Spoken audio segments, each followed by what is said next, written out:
बिस्मिल्लाहिर्रहमानिर्रहीम। इय्याक नअबुदु व इय्याक नस्तईन। जैसा कि हम जनरल पैथोलॉजी डिस्कस कर चुके हैं, अगर किसी ने वो lectures rapid revision of pathology नहीं देखे तो प्ले लिस्ट में जाएँ तो जनरल पैथोलॉजी का अलग से जो है मैंने फ़ोल्डर बनाया हुआ, वहाँ पे जो है आप जल्दी से जो है आप अपनी जनरल पैथोलॉजी की रैपिड रिवीजन कर सकते हैं। तो अभी जो है हमारी सिस्टेमिक पैथोलॉजी, तो उसमें पहले है हमारे पास हीमाटोलॉजी का रैपिड रिवीजन। तो पहले हमारे पास आयरन डेफिशिएंसी एनीमिया। इसमें क्या है, आपका जो एमसीवी होता है अगर 80 फीटोलीटर से कम हो, ठीक है, एक स्टेटमेंट ये हो गई regarding to iron deficiency anaemia. दूसरी क्या है कि आपका serum iron plus ferritin decrease होना चाहिए, ठीक है। तो ये वो एक इम्पॉर्टेंट चीज़ है जो आयरन डेफिशिएंसी एनीमिया को रिप्रेजेंट कर रही होती है, ठीक है।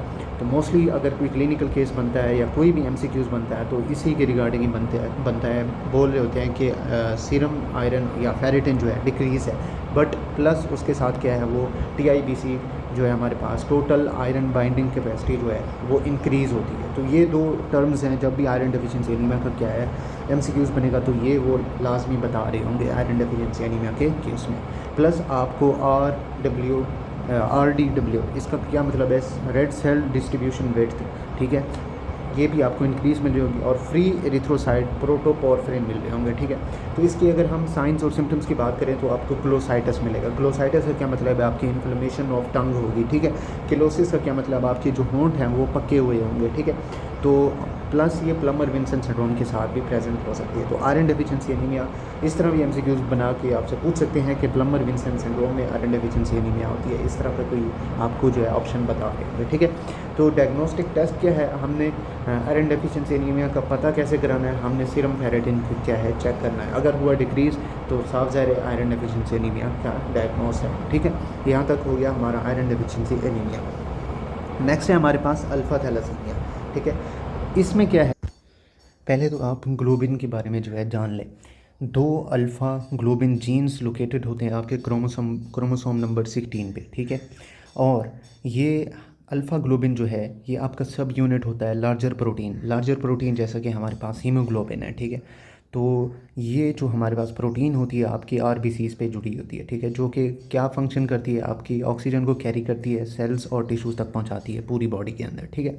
तो ये हमारे पास हो गया अल्फ़ा ग्लोबिन के बारे में, ठीक है। और प्लस अभी जो है हम अल्फ़ा थैलेसीमिया की बात जब करेंगे तो इसमें क्या है, आपका जो अल्फ़ा ग्लोबिन जीन है ना, या तो वो डिलीटेड हुआ होगा, ठीक है। डिलीटेड इस तरह होगा कि हमने कहा है कि आपकी अल्फ़ा ग्लोबिन कहाँ पे लोकेट होती है, क्रोमोसोम 16 पर, ठीक है। तो यहाँ पे क्या है, जो क्रोमोसोम 16 है ना उसमें आपको अल्फ़ा ग्लोबिन की सिंथेसिस डिक्रीज़ मिल रही होगी, ठीक है, कम से कम मिली होगी, ठीक है। प्लस आपको क्या है, ये दो तरह की डिलीशन मिली होंगी। सिस मतलब होता है सेम, जैसा कि आप 9th 10th या फर्स्ट या सेकंड ईयर में पढ़ चुके हैं सिस और ट्रांस के बारे में। सिस का मतलब होता है सेम साइड से, ठीक है, और ट्रांस का क्या मतलब होता है, टू डिफरेंट साइड से, ठीक है। तो सिस डिलीशन जो है ऑन सेम क्रोमोसोम पे होगी, ट्रांस डिलीशन क्या है, ये सेपरेट क्रोमोसोम पे क्या है अक्कर होगी, ठीक है। तो अल्फ़ा थैलेसीमिया ये हमारे पास इसकी दो टाइप्स हैं, अल्फ़ा थैलेसीमिया मिनिमा और अल्फ़ा थैलेसीमिया माइनर। तो मिनिमा में क्या होता है कि इसमें आपको एनीमिया प्रेजेंट दिखाई देता नहीं है, ठीक है। तो इसमें क्या है, आपको साइलेंट कैरियर मिलेगा और एक जीन जो है डिलीट होगा, ठीक है। तो अल्फ़ा बाय अल्फ़ा फिर एक जो है आपको जीन डिलीट मिलेगा। अल्फ़ा थैलेसीमिया माइनर के अंदर क्या है, आपको माइल्ड माइक्रोसाइटिक या हमारे पास हाइपोक्रोमिक एनीमिया मिलेगा। तो यहाँ पे आपको दो जीन क्या है डिलीटेड मिलेंगे। तो यहाँ पे जो ये दोनों सिस भी हो सकते हैं या ट्रांस भी हो सकते हैं। सिस कैसे हो सकते हैं, एक साइड पे यहाँ पे अल्फ़ा है और एक डिलीट हुआ पड़ा है, एक यहाँ पे अल्फ़ा है या एक यहाँ पे। और सिस में क्या होगा, यहाँ पे दोनों अल्फ़ा जो है प्रेजेंट है और इस साइड पे दोनों जो है डिलीटेड हुए हैं, ठीक है। तो ये हमारे पास अल्फ़ा थैलेसीमिया माइनर की निशानी है। तो नेक्स्ट है हमारे पास हीमोग्लोबिन एच डिज़ीज़। इसमें क्या है, आपने एक सीधी चीज़ याद रखनी है, जब आपका बीटा ग्लोबिन जो है एक्सेस होगा, ठीक है, एक्सेस प्रोडक्शन हो रही होगी उसकी, तब क्या है उसने बीटा 4 बना देना है, ठीक है। तो ये मॉडरेट टू सीवियर जो है मैक्रोसाइटिक हाइपोक्रोमिक जो है एनीमिया करा सकता है, ठीक है। तो इसमें आपके 3 जीन जो है डिलीट हुए पड़े होंगे, ठीक है। तो यहाँ पे आप देख सकते हैं कि आपके 3 जीन जो है डिलीटेड है। तो नेक्स्ट हमारे पास हीमोग्लोबिन बार्ड्स डिजीज़। इसमें क्या है, आपकी अल्फ़ा ग्लोबिन नहीं होती, लेकिन इसमें क्या है excess gamma globin forms into gamma 4। तो यहाँ पे जो है आपकी गैमा जो ग्लोबिन है ना वो आपकी गैमा 4 के अंदर क्या है कन्वर्ट हो जाएगी। तो हाइड्रोप्सिटालिस इसमें क्या है ये इनकम्पैटिबल होती है आपकी लाइफ के साथ। हाइड्रोप्सिटालिस में ये होता है कि उसमें लाइक एडिमा हो जाता है कि बहुत सारे आर्गन्स में, तो ये हमारे पास हाइड्रोप्सिटालिस कहलाता है। ठीक है, तो इसमें क्या है आपके चारों के जो है जो 4 जीन है ना वही आपके डिलीटेड हुए पड़े होंगे। ठीक है, तो ये हमारे पास क्या कहलाती है हीमोग्लोबिन बार्ट्स डिजीज़। तो इस तरह जो है सीधे सीधे MCQs पूछ रहे होंगे, इस तरह पूछेंगे कि हीमोग्लोबिन बार्ट्स डिजीज़ के कितने जीन डिलीटेड होते हैं, तो आपने बताना है 4। हीमोग्लोबिन एट डिजीज़ के कितनी है 3, और हमारे पास मिनिमा के 1 और माइनर के 2 जो है हमारे पास जीन डिलीटेड हुए पड़े होते हैं। ठीक है, नेक्स्ट हमारे पास बीटा थैलेसीमिया। अब बीटा थैलेसीमिया में क्या है आपकी पॉइंट म्यूटेशन हो रही होती है स्प्लाइस साइट्स पे, और इसमें क्या है क्रोमोसोम 11 पर ये सीक्वेंस जो है प्रोमोट हो रहा होता है। ठीक है, और इसमें क्या है आपको वहाँ अल्फ़ा थैलेसीमिया में जो हमारे पास अल्फ़ा ग्लोबिन भी थी और बीटा भी थी। तो हम बीटा जो हम अल्फ़ा में डिस्कस कर रहे थे, बीटा में क्या है वहाँ पे आपको एक्सेस मिल रहा था। ठीक है, तो यहाँ पे आपको decrease globin beta globin synthesis मिलेगी बीटा थैलेसीमिया के अंदर। ठीक है, तो ये हमारे पास एक बेसोफिलिक स्टिपलिंग हो रही है। ठीक है, तो इसकी 2 टाइप्स हैं, माइनर और मेजर। माइनर में क्या है हीमोग्लोबिन A2 जो है मोर देन 3.5% हो, या हमारे पास बीटा चेन जो है अंडर प्रोड्यूस्ड हो। ठीक है, कम प्रोड्यूस हो रहा हो। ठीक है, तो मेजर में क्या है बीटा चेन जो है एब्सेंट होती है टारगेट सेल्स, और हमें इंक्रीज आइनोस्पेक्युलर साइटोसिस मिल रही होती है। तो ये एक सीधा सीधा MCQ जिस तरह से आपसे पूछ सकते हैं क्रू कट स्कल अपीयरेंस, इस तरह से भी आपसे पूछ सकते हैं कि मेजर बीटा चेन के अंदर क्या आपको निशानियाँ मिल रही होती हैं। तो नेक्स्ट हमारे पास चिपमंक फेशिस, ये आपको ये भी बता रहे होंगे जब कोई भी क्लिनिकल केस बनेगा तो इस तरह की प्रेजेंटेशन आपको दे रहे होंगे। Extra medullary induced aplastic crisis, और हमारे पास increased haemoglobin F like fetal के अंदर अल्फ़ा 2 और गैमा 2, और एडल्ट के अंदर के आपको 2 अल्फ़ा और 2 डेल्टा मिल रहे होंगे। नेक्स्ट है हमारे पास सिड्रोब्लास्टिक एनीमिया में क्या होता है आपको इंक्रीज सीरम आयरन और फेरेटिन क्या है, और डिक्रीज़ या हमें नॉर्मल जो है TIBC मिल रहा होता है। तो इसका अपोजिट क्या था हमने पहला पढ़ा था आयरन डेफिशिएंसी एनीमिया, उसमें आपको सीरम आयरन और फेरेटिन डिक्रीज़ मिल रहे थे और TIBC इंक्रीज़ मिल रहा था। तो सिड्रोब्लास्टिक एनीमिया के अंदर आपने अपोजिट कर देना है। तो यहाँ पे कंफ्यूज हो जाते हैं काफ़ी बच्चे, सिड्रोब्लास्टिक की जगह आयरन डेफिशिएंसी एनीमिया को सिलेक्ट कर रहे हैं, और आयरन डेफिशिएंसी की जगह सिड्रोब्लास्टिक एनीमिया को क्या है सिलेक्ट कर रहे हैं ऑप्शन में। ठीक है, तो आपने कन्फ्यूज़ नहीं होना। ठीक है, तो रिंग्ड सिड्रोब्लास्ट आपको मिल रही होती है, बेसोफिलिक जो है स्टिपलिंग में मिली होती है। नेक्स्ट है हमारे पास मेगैलोब्लास्टिक एनीमिया, इसमें क्या है आपको MCV जो है मोर देन 100 फीटोलीटर मिल रहा होगा। रिमेंबर आयरन डेफिशिएंसी एनीमिया में जो है आपको 80 फीटोलीटर जो है मिल रहा था। ठीक है, तो इसमें मेगैलोब्लास्टिक के अंदर क्या आपको 100 फीटोलीटर मिल रहा है। मेगैलोब्लास्टिक एनीमिया जो है आपको हैपर जो है सेगमेंटेड न्यूट्रोफिल्स जो है दिखा रहे होते हैं। तो मोस्ट कॉमन जो है इसमें काज जो है आपकी फोलिक एसिड डेफिशिएंसी है। ठीक है, विटामिन B9। अच्छा, anaemia plus neurological sign B12 deficiency, ये भी आपको क्या है मेगैलोब्लास्टिक एनीमिया के अंदर प्रेजेंटेशन दे रहे होंगे। फोलेट डेफिशिएंसी के अंदर क्या है, इसके अंदर क्या है आपको इंक्रीज होमोसिस्टेन लेवल मिल रहा होगा, नॉर्मल मेथिमेलेनोइक एसिड मिल रहा होगा, और इसमें आपको न्यूरोलॉजिकल सिम्टम्स नहीं मिले होंगे। तो यहाँ पे आपने ये पॉइंट लाजमी याद रखना है, आपको फोलेट डेफिशिएंसी के अंदर कभी भी न्यूरोलॉजिकल सिम्टम्स नहीं मिलेंगे। तो आपको अक्सर बता रहे होते हैं कि न्यूरोलॉजिकल साइंस अपीयर हो रहे हैं, तो आपने क्या है चुपचाप जो हमारे पास B12 डेफिशिएंसी इसका ऑप्शन जो है सही करना है। ठीक है, और अगर आपको कहा जाए कि हमारे पास न्यूरोलॉजिकल सिम्टम्स अपीयर नहीं हो रहे, तब आपने क्या फोलेट डेफिशिएंसी को क्या सिलेक्ट करना है। अकर्स ड्यू टू मीथोट्रेक्सेट, तो कुछ ड्रग्स हैं जो ये फोलेट डेफिशिएंसी करा रही होती है। एक तो हमारे पास मीथोट्रेक्सेट है और दूसरी हमारे पास फेनिटोइन। ये जो है मोस्ट कॉमन 2 ड्रग्स हैं जो फोलेट डेफिशिएंसी करा रही होती है। तो आपने इसको डायग्नोस कैसे करना है, आपने RBC में जो है फोलेट लेवल को क्या है चेक करना है।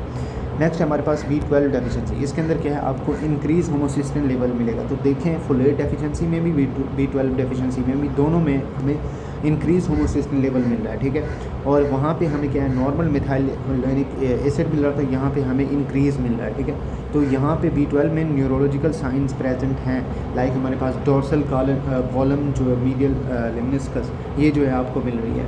अक्कर ड्यू टू डाइफेलोगोथ्रियम, तो ये हमारे पास डाइफेलोगोथ्रियम एक लाइक दूसरा नाम है B12 का। ठीक है, एंड इन वेजिटेशन डाइट, तो जो हमारे पास जो गोश्त नहीं खा रहे होते उन्हें B12 हो रहा होता है। फोलेट वाले क्या कर रहे होते हैं, वो गोश्त खा रहे होते हैं, सब्जियां नहीं खा रहे होते, तो इसलिए उन्हें फोलेट डेफिशिएंसी हो जाती है। तो B12 में क्या है, ये सब्जियां खा रहे हैं, गोश्त नहीं खा रहे, तो इसलिए भी जो है B12 डेफिशिएंसी हो सकती है। Fisherman has low B12 due to the diphyllobothrium diagnosis is serum B12 and the Schilling test also used. तो नेक्स्ट है हमारे पास एनीमिया ऑफ क्रोनिक डिजीज़। इसमें क्या है, हमने इंटरल्यूकिन 6 देखना है और इंक्रीज हेप्सिडिन, जो कि उसका काम क्या है, आपके जो हमारे पास आयरन की रिलीज़ है ना, उसे डिक्रीज़ कर देगा आपके मैक्रोफेजेस, और जहाँ पे आपकी आयरन की एब्जॉर्प्शन हो रही है उसे भी क्या है गट के अंदर डिक्रीज़ कर देगा। ठीक है, तो यूजली जो है हमारे पास normocytic but can be microcytic, और आपको क्या है डिक्रीज़ आयरन और TIBC और इंक्रीज फैरेटिन मिल रहा होगा in case of anaemia of chronic disease में। ठीक है, तो नेक्स्ट है हमारे पास एप्लास्टिक एनीमिया। इसमें क्या है, फैट मैरो डायग्नोसिस, ये आपको बता रहे होंगे, फैटी मैरो डायग्नोस बता रहे होंगे। पैनसाइटोपिनिया जो है आपको ये भी बता रहे होंगे जब ब्लड टेस्ट कराएंगे। अक्कर ड्यू टू द रेडिएशन, तो यहाँ पे कुछ ड्रग्स हैं जिनकी वजह से जो है आपको एप्लास्टिक एनीमिया हो सकता है। रेडिएशन या कीमोथेरेपी भी हो सकती है, ड्रग्स और वायरल एजेंट्स, या हमारे पास इंक्रीज इरिथ्रोपोइटिन जो है इसकी वजह से एप्लास्टिक एनीमिया हो सकता है। नेक्स्ट है हमारे पास हीमोलाइटिक एनीमिया। इसमें जो है हमारे पास हेरिडिटरी स्क्लेरोसाइटोसिस होती है, ये एक ऑटोसोमल डोमिनेंट डिजीज़ है। ठीक है, तो इसमें क्या है, आपकी जो RBC की मेम्ब्रेन होती है, लाइक आपके स्केलेटन और प्लाज्मा मेम्ब्रेन पे, वहाँ पे जो भी RBCs होते हैं उनमें जो है डिफेक्ट आ जाता है। ठीक है, तो ये यूजली जो है हमारे पास पेक्ट्रिन और एनकारिन बैंड 3 इनकी वजह से जो है हीमोलाइटिक एनीमिया हो रहा होता है। और नेक्स्ट हमें जो है इसमें टेस्ट पूछ रहे होते हैं कि हीमोलाइटिक एनीमिया के अंदर आप टेस्ट कौन सा कराएंगे, ऑस्मोटिक जो है फ्रेजिलिटी, ये इंपॉर्टेंट है, आपने लाजमी याद रखना है। नेक्स्ट हमारे पास G6PD डेफिशिएंसी। इसमें क्या है, ये हमारी एक एक्स लिंक्ड रिसेसिव डिजीज़ है।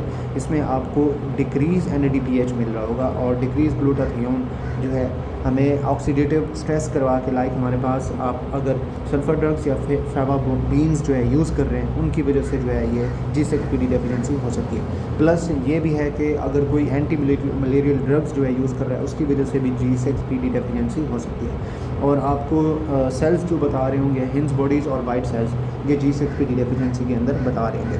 नेक्स्ट है हमारे पास सिकल सेल एनीमिया। इसमें क्या है, आपकी जो बीटा ग्लोबिन जीन है ना, उसमें हमारे पास एक सिंगल अमाइनो एसिड की जो है सब्सटीट्यूशन हो जाती है, जिससे पॉइंट म्यूटेट होगा और ग्लूटामिक एसिड जो है बलाइन प्रोड्यूस हो जाना है। ठीक है, और हमारे पास इन HBC हीमोग्लोबिन C के अंदर क्या है, HBC मीन्स हीमोग्लोबिन C, तो इसमें जो आपका ग्लूटामिक एसिड है ना, वो लाइसिन के अंदर क्या है चेंज हो जाएगा। ठीक है, और म्यूटेशन हो जाएगी इस तरह बीटा ग्लोबिन के अंदर।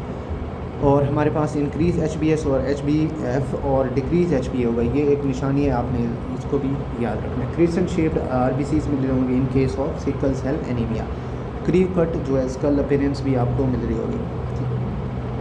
एप्लास्टिक क्राइसिस क्या है, इसके अंदर क्या है, आपकी जो एरिथ्रोपोइसिस होती है ना, वो B19 पर वो वायरस इन्फेक्शन की वजह से जो है हो रही होती है एप्लास्टिक क्राइसिस, तो ये आपने लाजमी इसको भी याद रखना है। हीमोलाइटिक क्राइसिस के अंदर क्या होता है, आपको डीप जॉन्डिस और डिक्रीज हीमोग्लोबिन मिल रहा होता है। सिक्वेस्ट्रेशन क्राइसिस क्या होता है, इसमें आपको जो प्रेजेंटेशन बता रहे होंगे, एब्डोमिनल पेन, उसमें जॉन्डिस नहीं होगी, ऑटोस्प्लीनेक्टोमी हुई पड़ी होगी। ठीक है, और लाइक हमारे पास Howell Jolly bodies, increase risk of infection होगा by encapsulated organism. For example हमारे पास स्ट्रेप्टोकोकस निमोनिया है। ठीक है, इसके क्या है चांसेस है हमारे पास हाई रिस्क ऑफ इन्फेक्शन के। पेनफुल वेजोक्लोसिव क्राइसिस लाइक हमारे पास डेक्टिलाइटिस, प्राइपेजिम, और हमारे पास जो है एक्यूट चेस्ट सिंड्रोम, ये जो है सिक्वेस्ट्रेशन ऑफ क्राइसिस के अंदर हो सकते हैं। नेक्स्ट हमारे पास ऑटो इम्यून हेमोलाइटिक एनीमिया। इसमें क्या है, आपने टाइप्स पढ़नी है, वार्म टाइप और कोल्ड टाइप। वार्म टाइप में क्या होता है, एक हमारे पास जो आपकी IgG होती है वो आपके RBC की एग्लूटिनेशन के साथ क्या एसोसिएट होती है, तो इसमें जो डिजीज़ होती हैं या हमारे पास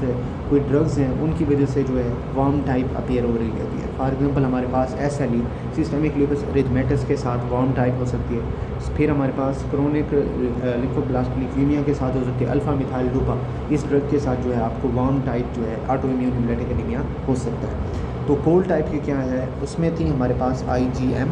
ठीक है, और कोल्ड टाइप में क्या है IgM।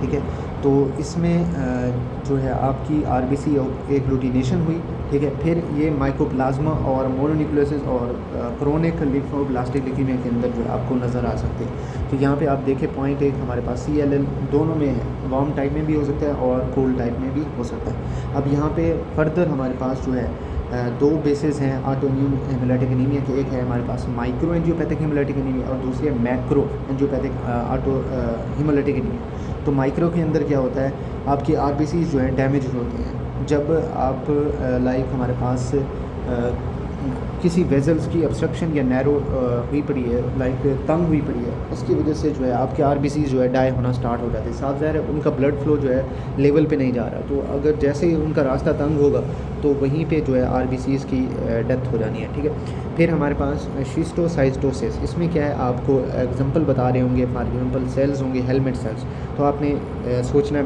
Micro angiopathic haemolytic anaemia के अंदर ये आपको पेरिफेरल ब्लड स्मीयर पे क्या है मिल रहे होते हैं। अच्छा जी, ये आपको DIC के अंदर भी मिल सकते हैं, ठीक है।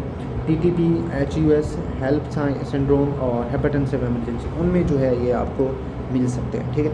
मैक्रो एंजियोपैथिक हेमोलाइटिक एनीमिया के अंदर क्या होता है, इसमें जो है आपकी प्रोस्थेटिक हार्ट वाल्व्स हुई है, ठीक है, या हमारे पास एओर्टिक स्टेनोसिस हुई है, ये इसकी मोस्ट इंपॉर्टेंट काजेज है मैक्रो एंजियोपैथिक की। तो यहाँ पे भी आपको क्या है शिस्टोसाइटोसिस जो है नज़र आ रहा है। अच्छा जी, नेक्स्ट आ गए हैं हमारे पास ब्लड डिसऑर्डर्स, इनको जो है हम डिस्कस करते हैं। पहले हमारे पास कोएगुलेशन डिसऑर्डर में हम हीमोफीलिया को डिस्कस करते हैं। हीमोफीलिया ए जो है ये आपकी डेफिशिएंसी ऑफ फैक्टर 8 की वजह से होती है और ये एक्स लिंक्ड रिसेसिव डिजीज़ है। तो ये हम कई बार जो है डिस्कस कर चुके हैं, सीधे हैं, इनको आपने क्या है याद रखना है। हीमोफीलिया ए जो है फैक्टर 8 इसी तरह पूछ लेते हैं। हीमोफीलिया बी जो है फैक्टर 9 की वजह से हो रही होती है और हीमोफीलिया सी जो है ये आपकी फैक्टर 11 की वजह से होती है, ठीक है। 8, 9 और 11 ABC, इस तरह से आपने इसको याद रखना है।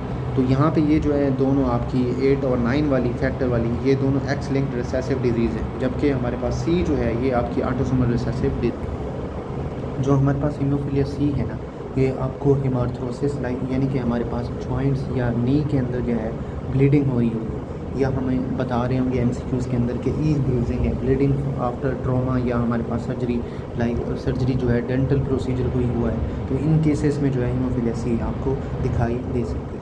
तो इंट्रिंसिक फैक्टर जो है, इंट्रिंसिक पाथवे जो है कोएगुलेशन डिफेक्ट है, जिसमें जो है आपको इंक्रीज APTT जो है मिल रहा होता है। यहाँ तक थे हमारे पास कोएगुलेशन डिसऑर्डर, इनमें से लाजमी एक MCQs बंदा होता है। नेक्स्ट हमारे पास प्लेटलेट डिसऑर्डर्स, जितने भी प्लेटलेट डिसऑर्डर्स हैं उनमें जो है आपको इंक्रीज ब्लीडिंग टाइम मिलेगा, म्यूकस मेम्ब्रेन ब्लीडिंग मिलेगी, ठीक है। और माइक्रो हेमरेज लाइक हमारे पास पिटेशिया या एपिस्टेक्सिस, ये जो है हमारे पास प्लेटलेट डिसऑर्डर्स हैं, ठीक है। तो पहला इसमें हमारे पास बर्नर्ड सोलियर सिंड्रोम, इसमें क्या है आपकी जो GP1B प्रोटीन होती है ना, इसमें क्या है आपकी डिक्रीज़ होने की वजह से, प्रोड्यूस होने की वजह से जो है डिफेक्ट आ जाता है, ठीक है। तो जैसे ही डिफेक्ट आया तो प्लेटलेट्स के अंदर क्या है कमी हुई और ये जो है आपके वोन विली ब्रांड फैक्टर के एडिशन करा देगी, ठीक है। तो लाइक हमारे पास जैसे आपकी कोई ब्लीडिंग होती है, किसी जगह पे चोट लगती है हाथ पे फ़र्ज़ करें, तो यहाँ पे जो है आपके क्या है, तो प्लेटलेट का काम क्या होता है, जो आपका ज़ख़म होता है उसको क्या है भर देना, ठीक है। तो वहाँ पे जो है उसकी क्लॉटिंग कर देगा, आपके प्लेटलेट जो है उसका काम होता है क्लॉटिंग करने में। तो इसी तरह जो है आपकी यहाँ पे कमी हो जानी है प्लेटलेट्स की, तो ये बर्नर्ड सोलियर सिंड्रोम जो है करा देगी। तो एबनॉर्मल जो हमारे पास रिटोसेटिन टेस्ट होगा, ठीक है, और लार्ज प्लेटलेट्स मिल रही होंगी आपको, normal to mild decrease in platelets जो है नज़र आ रही होंगी। तो इम्यून थ्रोम्बोसाइटोपेनिया के अंदर क्या होता है, आपकी जो स्प्लीन है उसमें आपकी प्लेटलेट्स जो है डिस्ट्रक्ट हो रही है, तो तबाह हो रही थी, और GP2 जो भी एंटीबॉडीज़ होती हैं वो आपकी एसोसिएट कर रही होती है SLE वायरल इलनेस और CLL के साथ।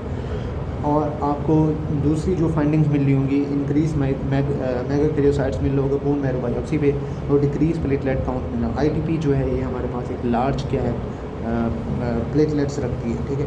नेक्स्ट है हमारे पास गैंस नैन थ्रोम्बोसाइटोपेनिया, इसमें क्या है एग्रीगेशन का डिफेक्ट होता है, लाइक हमारे पास GP2B या हमारे पास 3A की कमी होती है, जिससे आपकी जो हमारे पास अल्फ़ा 2 बीटा 3 की इंटीग्रेशन है वो आपकी डिक्रीज प्रोड्यूस होना स्टार्ट हो जाएगी। और इसमें क्या है आपको decrease platelet to platelet aggregation होना है और डिफेक्टिव प्लेटलेट प्लग फॉर्मेशन जो है स्टार्ट हो जाना है, ठीक है। तो ब्लड स्मेयर जो है आपको कोई प्लेटलेट क्लम्पिंग जो है नहीं दिखाएगा, ठीक है। तो वोन विली ब्रांड डिजीज़ क्या है? ये एक इंट्रिंसिक पाथवे की कोएगुलेशन का डिफेक्ट है, जिसमें हमारे पास वोन विली ब्रांड फैक्टर आपको क्या डिक्रीज़ मिल रहा होता है, ठीक है। तो इसमें आपको रेज्ड APTT और PT जो है मिल रहा होगा। DIC क्या है? ये एक इम्पोर्टेंट टॉपिक है। DIC एक हमारे पास वाइड स्प्रेड क्लॉटिंग फैक्टर है, ठीक है, जिसमें क्लॉटिंग फैक्टर लाइक हमारे पास रिजल्ट निकालती है as a case of bleeding में, ठीक है। तो जैसे ही क्लॉटिंग फैक्टर एक्टिवेट हुआ, एक्टिवेशन डेफिशिएंसी हुई, उसमें आपकी ब्लीडिंग होना स्टार्ट हो जाएगी। तो causes snake bites, sepsis, gram negative trauma, obstetric complication, acute pancreatitis, malignancy, nephrotic syndrome और ट्रांसफ्यूजन, रेज्ड APTT और PT और BT और FBCD लाइक हमारे पास डी डायमास, ये आपको रेस्ट मिले होंगे। और डिक्रीज फाइब्रिनोजन फैक्टर 5 और 8 आपको मिल जाएंगे। तो ये हमारा रैपिड रिवीजन है, तो इसलिए हम टू द पॉइंट बात कर रहे हैं, तो उसकी गहराई में नहीं जा रहे। अगर आपने पहले से किए हुए तो वेल एंड गुड, बस ये आपकी जो है मेन हेडिंग्स है और हमारे पास मेन बातें हैं, SMR हम नहीं बता रहे। तो थ्रम्बोटिक माइक्रोएंजियोपैथी के अंदर जो है हम चीज़ें देखेंगे। एक तो हमारे पास थ्रम्बोटिक थ्रोम्बोसाइटोपेनिया पुरपुरा, इसके अंदर क्या है? आपको ये टिपिकली फीमेल्स के अंदर मिलती होती है। इसमें आपको ADAMTS13 की डेफिशिएंसी या हमें इनहिबिशन होती हुई मिलेगी थ्रम्बोटिक थ्रोम्बोसाइटोपेनिया पुरपुरा में, ठीक है। तो इसमें ट्राइएड आपने याद रखना है थ्रोम्बोसाइटोपेनिया का, लो प्लेटलेट्स और हमारे पास माइक्रोएंजियोपैथिक हेमोलाइटिक एनीमिया, लो शिस्टोसाइट और रेज LDH और एक्यूट किडनी इंजरी या हमें फीवर और न्यूरोलॉजिकल सिम्टम्स भी आपको इस डिजीज़ के अंदर मिल सकते हैं। नेक्स्ट हमारे पास HUS haemolytic uraemic syndrome, typically ये जो है आपको चिल्ड्रन में मिल रहा होता है, ठीक है। तो इस तरह से आपको बता रहे होंगे, तो एक शीगा टॉक्सिन आपने याद रखना है, इतना ही काफ़ी है, ठीक है। तो ये भी एक अपने सीरोटाइप याद कर लेंगे।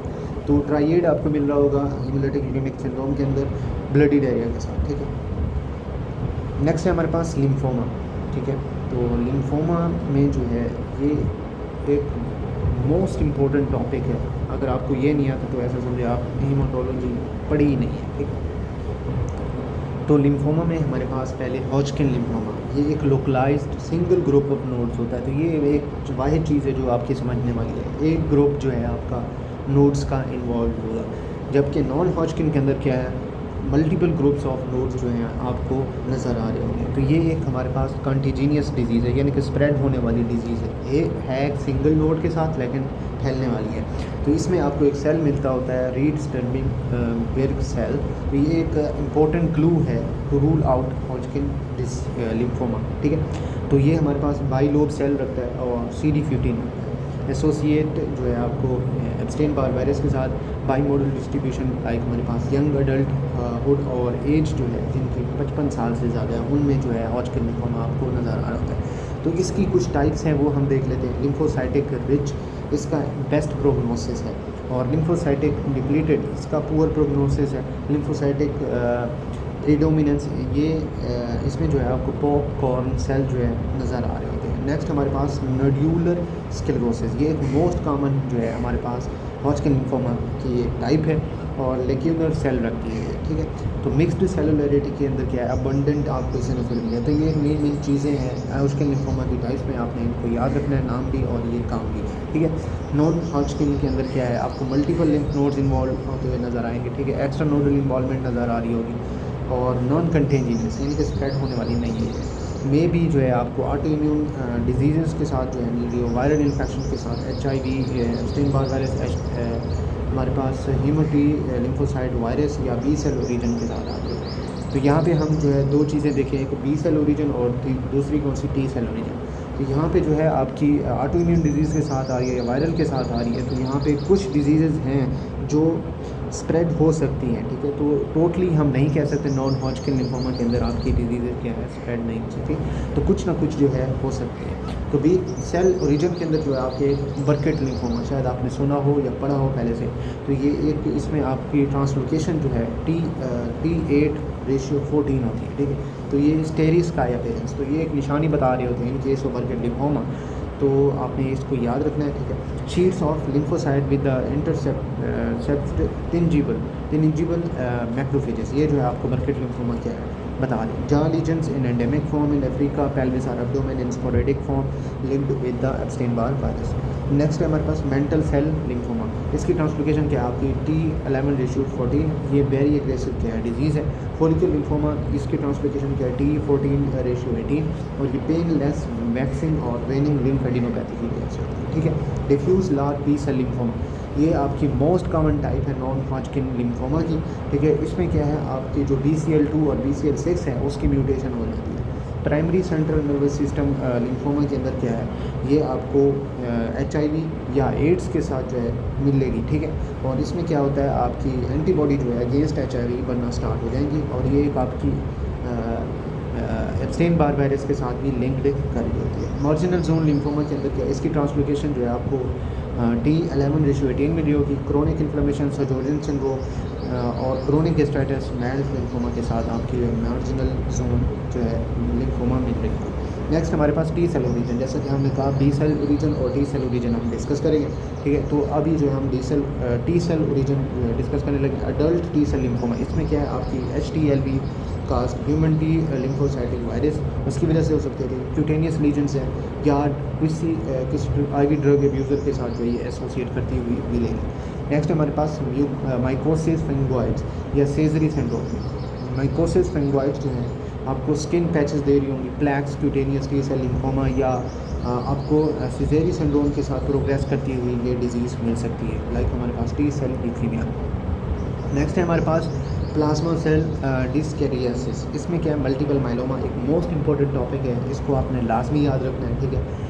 तो मल्टीपल माइलोमा में जो है आपको IgG जो प्रोडक्शन होती है वो इंक्रीज़ मिल रही होती है रेदर देन द IgA जो कि 20 to 25% हो रही होती है और IgM की जो है उससे कम होती है 15%, ठीक है। तो यहाँ पे जो है आपने मल्टीपल माइलोमा के अंदर क्या है IgG याद रखना है, ठीक है। तो फीचर्स आपने इसमें क्रैब निमोनिक के याद रखना है, ठीक है। C स्टैंड फॉर कैल्शियम, लेकिन आपको हाइपर कैल्सीमिया मिलेगा, आपको ब्लड के अंदर कैल्शियम लेवल इंक्रीज़ मिलता होगा। R stand for renal involvement, A stand for anaemia, B stand for bone lytic lesions punched out on X ray. तो ये एक मोस्ट इंपॉर्टेंट फाइंडिंग है, आपको बता रहे होंगे पंच्ड आउट एक्सरे जो है आपको नज़र आ रही है, तो इन केस ऑफ मल्टीपल माइलोमा ये हमारा आंसर होना चाहिए, ठीक है। तो बैक पेन भी आपको बता रहे होंगे, रोलेक्स फार्मेशन ये भी इंपॉर्टेंट फाइंडिंग है। Bone marrow analysis shows more than 10% monoclonal plasma cells with the clock face chromatin C and the intracytoplasmic inclusion containing IgG, ठीक हो गया। यहाँ तक जो था हमारे पास मल्टीपल मेलोमा, इसको लाजमी आपने याद करना है। कोगुलेशन डिसऑर्डर भी आपने याद करने हैं, ठीक है। प्लेटलेट डिसऑर्डर्स भी आपने याद करने हैं। तो ये सारा जो एक वीडियो है ना इसको आपने ठीक से करना है इंशाल्लाह आपका कोई भी डाउट रिगार्डिंग टू हेमाटोलॉजी नहीं रहेगा, ठीक है। तो नेक्स्ट हमारे पास वेल्डेनस्ट्रोम मैक्रोग्लोबिन यूरिया। तो इसके अंदर क्या है आपकी जो IgM होती है उसकी ओवर प्रोडक्शन स्टार्ट हो जाती है, जिसमें आपको साइंस और सिम्टम जो मिले होंगे peripheral neuropathy, no crab findings. तो यहाँ पे जो हम ऊपर पढ़ के आए मल्टीपल माइलोमा के अंदर आपको वो कोई भी फाइंडिंग नहीं मिलेगी इन केस ऑफ वेल्डेनस्ट्रोम, ठीक है। तो हाइपर विस्कोसिटी सिंड्रोम आपको क्या बताएगा, headache, blurry visions, Raynaud phenomena, retinal haemorrhage, bone marrow analysis जो है मोर देन 10% जो है small lymphocyte with IgM containing vacuoles, like हमारे पास लिम्फोब्लास्टिक लिम्फोमा। तो अभी जो है हमारे पास ल्यूकीमियास, ये भी बहुत ज़्यादा इंपॉर्टेंट टॉपिक है, ठीक है।